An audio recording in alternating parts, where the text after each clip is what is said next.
కూడా మేము 20 ఏళ్ళ సంది ఈ భూమి విషయంలోనే పోరాడుతున్నాము. ఔటర్ రింగ్ రోడ్లో పోయింది, మళ్ళీ మొన్న ఊర్లోకి వెళ్ళి ఒక రోడ్ వేసి ఆ రోడ్లో పోయింది. ఎనిమి ప్రాపర్టీ అని మా ఊరే లేపుతున్నారు. ఆ ఎనిమి ప్రాపర్టీ ఏడికెళ్ళి వచ్చిందో ఎవరు చేసిండో మాకు తెలియదు. ఊరు మీద పడి వస్తున్నారు. మేము ఉండాలనా సావాలనా మీరే చెప్పురి. ఈ గవర్నమెంట్ ఏందో అర్థమైతలేదు మాకు. ఒక రోడ్ అంటుర్రు, ఆ రోడ్ ఎవరికి న్యాయం చేస్తుందో మాకు తెలుసలేదు. కాబట్టి మా ఊరి మీద కూడా నాశనం చేస్తున్నారు. మా ఊర్లో ఉండాలనా పోవాలన్నా చూడు, పెద్ద పెద్ద ముసలోళ్ళు వీళ్ళు వ్యవసాయం చేసుకొని బతుకుతున్నారు. అందులో అది రేపు 2 ఇత్తులు వేసుకుంటే తిననీకి వస్తుంది. ఇది వాడు తీసుకొని పోయి మేము ఏమన్నా ఇస్తామో అంటలేరు. అది ఏం చేయాలి మేము చెప్పు?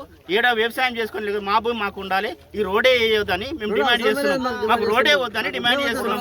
లేకపోతే పెట్రోల్ పోసుకొని మేము అందరం చచ్చిపోతాం. మాకు అవసరమే లేదు, రోడ్డు అవసరం లేదు. చూడు మళ్ళీ ఈయన కూర్చొని ఈయన నాశనం అవుతాం. రమ్మని ఎవరు వస్తారో ఈ గవర్నమెంట్ వచ్చి ఏం చేస్తుంది?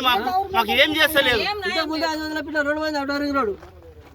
ఔటర్ రింగ్ రోడ్ నుంచి మాకు ఒక 20 ఏళ్ళ సంది ఇదే ఉంది బాధ. ఓ బతకాలనా సావాలనా మేము చెప్పరు. మీ డిమాండ్ ఏందో రాసియండి, మేము చూస్తాము, మేము చేస్తామంటే రోజు వస్తారు. ఇంతకు ముందు వచ్చారు అదే చెప్తారు, పోతున్నారు. ఇంతకు ముందు వచ్చారు అదే చెప్తారు.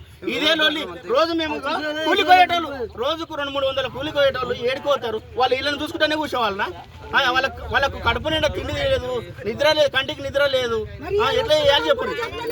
వాళ్ళు వచ్చి 9 గంటలకు వస్తున్నామని చెప్పేసి 9 గంటలకే ఫోన్ చేస్తారు.